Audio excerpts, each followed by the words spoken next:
এই ব্যাপারে কোনো আপোষ নাই। কোনো ব্যক্তি, কোনো গোষ্ঠী দীর্ঘদিন ক্ষমতায় থাকতে পারবে না জনগণের ম্যান্ডেট ছাড়া। এর জন্য আমরা দেশ স্বাধীন করি নাই, এর জন্য 5ই আগস্টের অভ্যুত্থান হয় নাই। ক্ষমতার চেয়ারটা খুব মজা, ক্ষমতার চেয়ারটা খুব মজা, কিন্তু আবার খুব রিস্কও আছে, রিস্কও আছে, এটাও মনে রাখবেন। শেখ হাসিনা ক্ষমতার চেয়ারে বসার পরে সে হিতাহিত জ্ঞান হারিয়ে ফেলেছিল। মনে করেছিল সেই 41, 42, 50 সাল পর্যন্ত ক্ষমতায় থাকবে। তারে আবার সরাইকে, তার ক্ষমতার কেন্দ্রবিন্দু ছিল প্রতিবেশী রাষ্ট্র।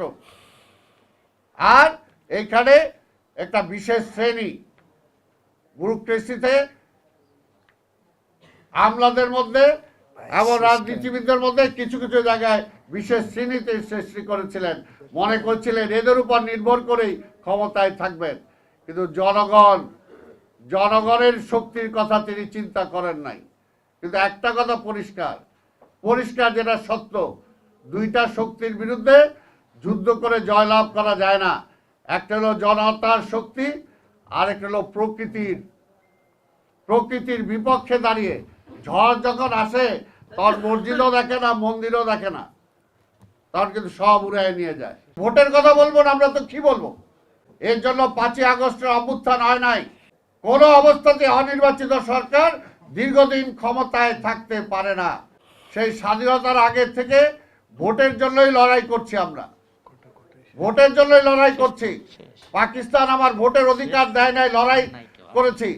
7ই মার্চের বক্তৃতা শুনে দেখেন কি আছে সেখানে। তারপরে আওয়ামী লীগ ক্ষমতায় আসার পরে আমার ভোটের অধিকার কেড়ে নিচ্ছে, সেটার জন্য লড়াই করেছি। গত 17টা বছর আমরা লড়াই করেছি ভোটের জন্য। ভোটের কথা বলবো না, আমরা তো কি বলবো? জনগণের প্রতিনিধি জনগণ নির্বাচিত করতে পারবে না, তা আমরা এটা চাবো না, তা কি চাবো? একটা অনির্বাচিত সরকার চাবো? কোন অবস্থাতে অনির্বাচিত সরকার দীর্ঘদিন ক্ষমতায় থাকতে পারে না।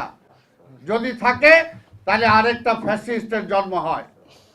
যেমনি ভাবে এখন অনেকে উকিঝুঁকি, যাদের বক্তব্যে অনেকটা সেই রকম মনে হয়। কাজে বক্তব্য দেওয়ার ব্যাপারে সবাইকে সচেতন থাকা দরকার।